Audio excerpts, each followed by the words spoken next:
Welcome back, YouTubers. Johnny Boy Lopez here, and I am with Madmanleek, man. How you doing, brother? Good, bro. Appreciate it, man. Thank you for having us. We're at Supreme Sound Studios, you know what I mean? If you guys are in Sacramento, make sure you tap in with the family, you feel me? And come down here and get that Supreme Sound, you know what I mean? So, we're going to get right into it, brother, man.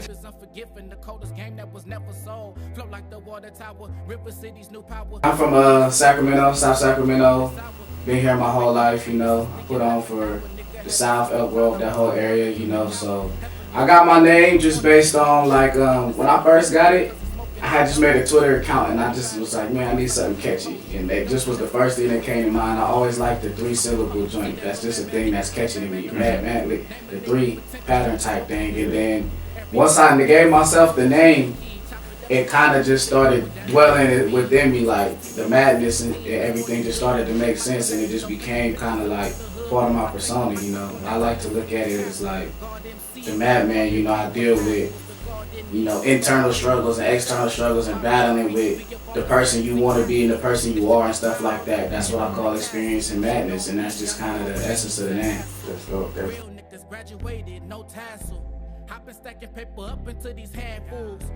My number one inspiration in life is Malcolm X. I was basically named after him, so that's always going to be deep rooted within me. But in music, I came up on Earth, Wind, and Fire heavy. A lot of the old soul stuff. My pops put me on Peabo Bryson and, you know, old real soul R&B. But as far as rap goes, my first favorite rapper was DMX. And then I didn't really become a hip-hop head until I got a little bit older, and that's when I started delving into, you know, Kendricks and Coles and Dom K's and Dollar, R.I.P. Dollar. Dollar. That's crazy, bro. R.I.P. Dollar, man. R.I.P. Dollar. Gone too soon, for real. I learned a lot listening to Dollar music, just like how to put stuff together. I think he was an influence for sure. Wale, for sure, when he first was doing this thing, Wale.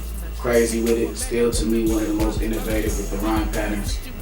So yeah, that's probably a decent one. Yeah, slept on. Yeah, underappreciated. Yeah, for sure. yeah. Shouts out to Wale. For real. Yeah.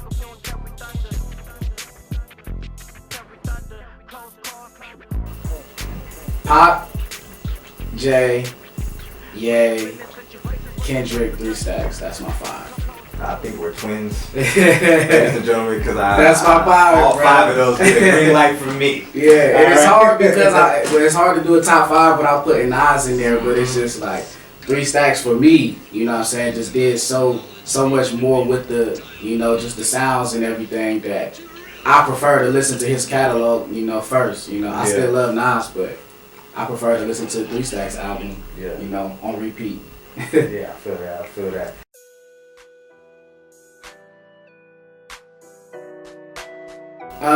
The project came about basically over the last few years. I've been doing my thing. I've been creating. I've been around, but I haven't been releasing a lot of stuff. You know, just because I knew after my last project I dropped, which was in 2014, I knew I had to come back with something that was gonna show my full range. Was gonna be, you know, a solid product. You know, something that I could really stand behind, and, you know, just really be a reintroduction. You know, and this project, it kind of does all of that stuff. You know, some of these songs, they're from the last 4 years. You know, not all of them are from this year or last year. You know, some of them have aged, and they were able to pass my test of time. So I figured, you know, they must be able to stand the real test of time. And, you know, now it's time to see that.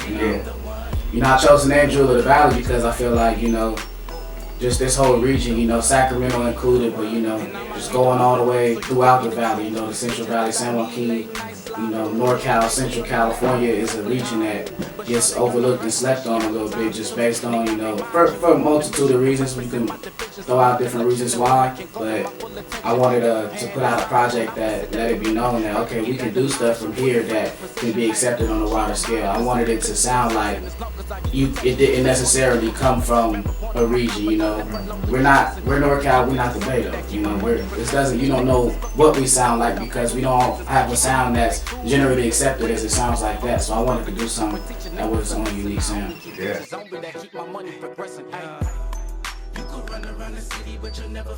So you got me hyped, bro. I'm in the car like, I'm telling my boy like, you gotta hear this one. We're gonna play that one, and we gonna be on the freeway going dumb. You really appreciate that. And we was vibing all the way over here. You feel me? We was vibing off the project, but when I was hearing that, man, I was hearing not a negative aggression, but an aggression. You know, like you trying to let these niggas know. Yeah. Definitely the aggression, man. That's part of the madness. You know what I'm saying? And that's why. Me being a madman, you know, I like to tune into different aspects of myself because I feel like everybody has multiple sides to them. And, you know, whether you want to embrace it or show a certain side, that's part of the experience of madness. You know, when you dive through my catalog in this album, it's gonna be different stuff that make you feel different ways, and you're gonna tune into different sides of yourself. Back to basics is one of that aggressive turn up side. Like that's the the madman. You feel me? Like.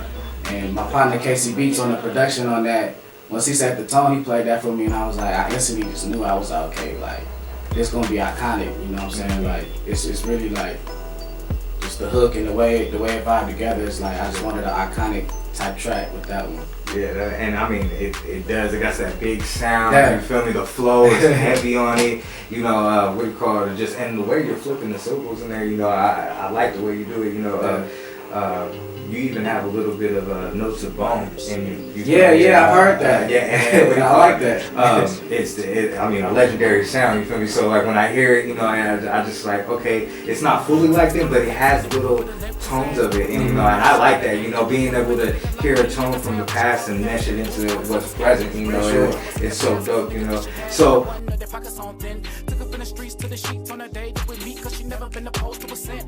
I mean.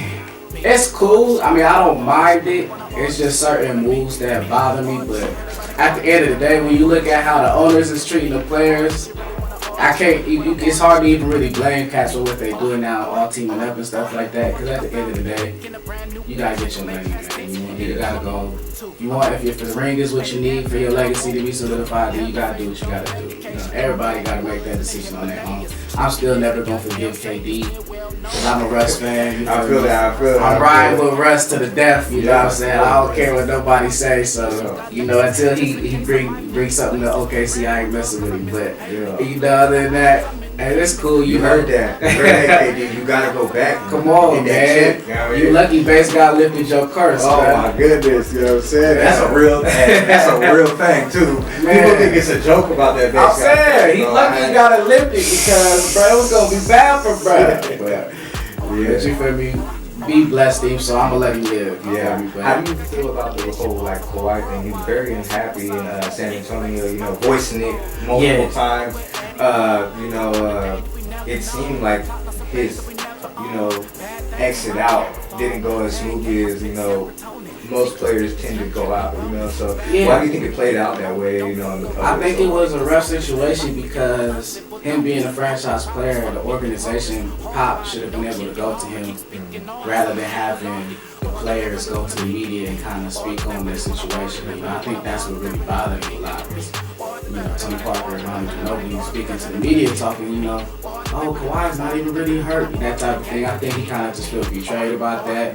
And I mean, obviously, it was a lot of stuff going on with Pop last year. He just lost his wife and stuff. So, I mean, from outside looking in, I feel like it could have easily just been a situation where it was a moment where he was just kind of highly irritable and was just like, man, I ain't really tripping. Like, whatever happens, happens. Like, I know I've been like that before, you know, so I can see it from both sides, but as a player, I mean, you definitely don't want, you know, your organization and your teammates bashing you. You know what I'm saying? When they could have easily just came to you and spoke on something. Especially coming from that high. You know, and then from what I hear, you know, because I played ball growing up, everybody kind of wanted to play under Pop. Right. At some point, you know, and, you know, so to see them, you know, have that little, you know, spat at the end, kind of, it's left a little sour taste, and I feel some of the spectators, and probably even Kawhi's mouth, you know, I mean, like you said, he's a franchise player. He's given so much to that organization. You know, you would want it to end on. And he's been quiet the whole time too, so it's like he ain't really, you know, he ain't never spoke on nobody. Yeah, you gotta respect that. So, do you think, given that LeBron has made this, you know, move and everything, do you think he has a real good shot at, you know, taking down the Warriors? Eventually, not right now. Maybe in a year or two. You know, I think he needs a little more help, but he's gonna develop them young dudes, so that'll be cool for him. But I'm from Sac, so I'm obligated to really not like the Lakers. Yeah, but I feel it. but I ain't got no problems with Bron. You know what I'm saying? So I'm gonna let him do what he do. You know, I ain't mad at him. The Kings suck right now anyway, so. They ain't like we gonna do that about it. I mean, y'all been building right now. Yeah, you know, we've been rebuilding for about 12 years. Who's a fan of some team who's been building for a long time, trust me, when you guys get that moment, you gonna feel it. I mean, I remember back in the day when Vivian and was running it. Yeah, I mean, they had Cali. Everyone, I don't care, even some of you Laker fans was wearing that Kings jersey, you feel me? Yeah. So, the Lakers were scared of the Kings. They gotta get the rest to even, you know, they had to get the rest on their side to take the series. I mean, it's documented. It's documented. It's out there. You know what I mean?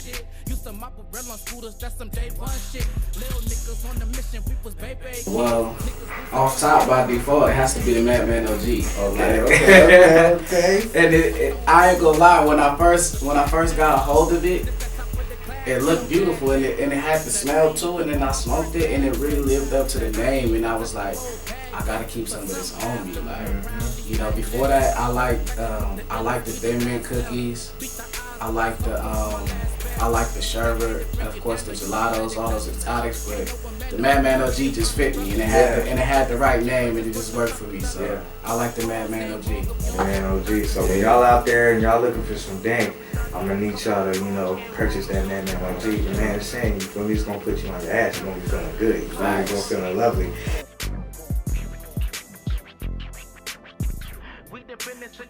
You gotta have confidence in yourself and in whatever your product is, because there's always gonna be people trying to shoot you down or trying to outdo you in that lane, trying to, you know, compete with you. So you just have to be confident in the work that you put in and know that, you know, the hours that I put in has put me to a level that now I know I can compete. You know what I'm saying? That now I know I'm good enough to do this. And you just gotta be able to willing to, you know, bear the storm, go through the storms, you know, because it's gonna be a lot of ups and downs. And you just gotta be able to, you know, be confident within yourself to go through that, because it's hard to do. Yeah, definitely. So perseverance is key. Perseverance for sure. Yeah. When I rock young. I think like especially when you're doing an indie, you know, you want the people who listen to your music to feel like they know you, even if they don't. And I feel like you know, with people having a social media, people follow me, they kind of get an insight to who I am. And so when the music comes out, it feels like that same person, you know. It's like the music is advertisement for you as a person, you know what I'm saying? They don't really buy your music no more, they buy into you, the person. And the music kind of just advertises who you are. Yeah. It just highlights who you already are as a person. Exactly. And that's dope, you know, because we know in this day and age, a lot of people are scared to be themselves. Scared to, you know, just honestly say, hey, this is how I'm feeling, or, you know, not scared of the judgment that may come with it, you know.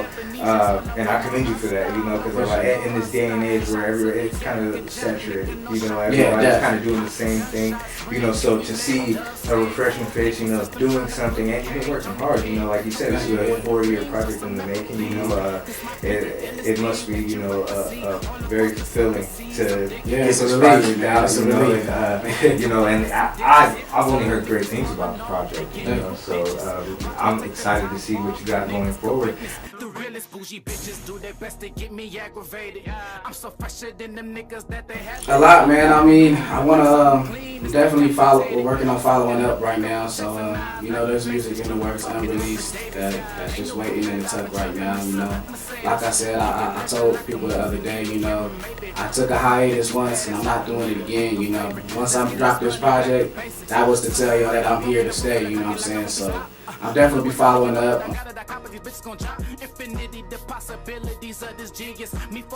Oh man, shout out to my whole team, Stoneface Regime, shout out my man Cam Eugene, Naim Supreme, All Is Real, Casey Beats, Brandon P, everybody who contributed to the album, Uno Mish, Joey Casanova, you know, this is what we do, we move, you know, we try to move me, you know what I'm saying, do what we can do, you know, within our circle. Oh, I'm gonna ask you, how was that showcase that you did for Oh, that was dope. yeah, that was as an Designer fan. That Yeah, was yeah. probably like, I saw you on there. I'm like, yo, he's gonna have so much fun. It's so dope, you know. Yeah, no, that was fun. I went to school with Eric. You know, I went to middle school and high school with Eric. So you know, we go back, and I was glad when he reached out and invited me to it. It was dope. You know, a lot of dope people came out, had the radio stations up there and stuff. It was definitely a good look and a good vibe. I hope we come back and do it again next year because it was definitely a good turnout, and I could see it just growing even more and more. Yeah, that was dope, man. Like I said, as a Niner fan, it was dope. But then you see another Valley artist on there, you're just like, this is like double dope. Like, yeah, you know. So, yeah, like you said, man. I hope they do it next year, so that way, you know, I'm just trying to go out to watch next year. Right? You know, Yeah, see that, man. Sure. Because just watching the video and everything, it just seemed like a good time. You know, man. Yeah. But man, I want to thank you for giving me time. You know, Yeah, just appreciate sitting you here coming with out, you, man. All the way from Merced. Yeah, out here in South. Man, it's dope. Thank you, sir, for having us. You know, we appreciate it. All good, anytime, man. Maybe you can suggest us a dope food spot while we out here. You know, me and my boys always look for a good grub spot. Man, you need to slide to Oscar's, very Mexican food, over on Freeport, or you can slide to Super Taco down the street off Elbow Flooring. Them is my two favorite Mexican spots in the city. They're gonna go crazy. Okay. They got the plug right there. Man, Madmanleek, man, Johnny Boy Lopez, I appreciate you, bro. I really appreciate you, man. This is the Indie Experiment, man. Madmanleek, Johnny Boy Lopez, man. Walking through my region while you niggas